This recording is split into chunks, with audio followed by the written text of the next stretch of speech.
Assalomu alaykum. Mana Jamshid akaga kelganimga mana bir oycha bo'lib qoldi.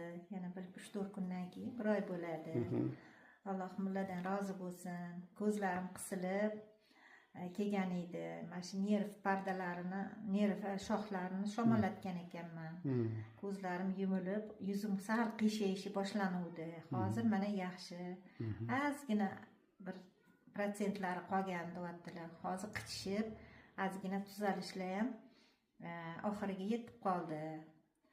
Yaxshi, lechenialarim yaxshi davom etyapti. Oshqozonim, jigarim to'xtadi og'rishlardan.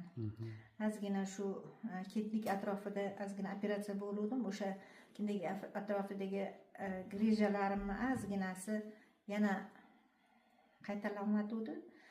Yana o'sha joylariga nina qo'yib yaxshi davo topganman.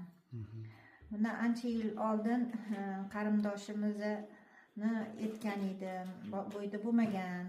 O'shalarni ham lecheniyaga tavsiya etib, ularga jo'natdim.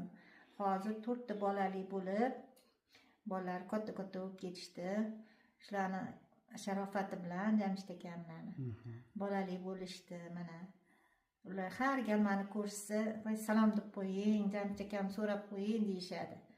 Xursand bo'lib, mana hozir bolali bo'lib, lecheniyalarni olishgandan keyin yaxshi natijalarga erishib, sog'-salomat yurishibdi.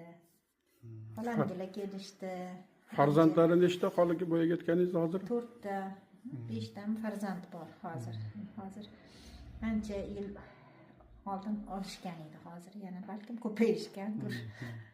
Lekin rosa xursand bo'lib gapirishadi. Er-xotin kelib ketishuvdi.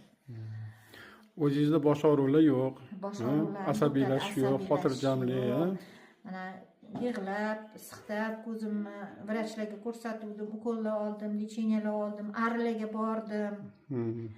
Ancha kun qatnadim. Aridan ham foyda bo'ldi, lekin ninaga baribir yetmaydi. Chunki men ancha yildan bir ninani anaqasini foydasini ko'rdim.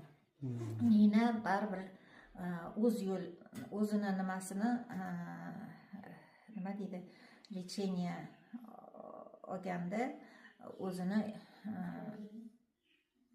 samarasini beradi. Sabrli bilan faqat olish kerak, shunga ishonish kerak, ixlos qilish kerak. Sabr bilan kelib hamma narsa muolajalarni vaqt-vaqti bilan qilinsa, o'sha natija beradi. Shunda Dilfuza opa esingizda bo'lsa, o'sha 2000-yillarda kelgan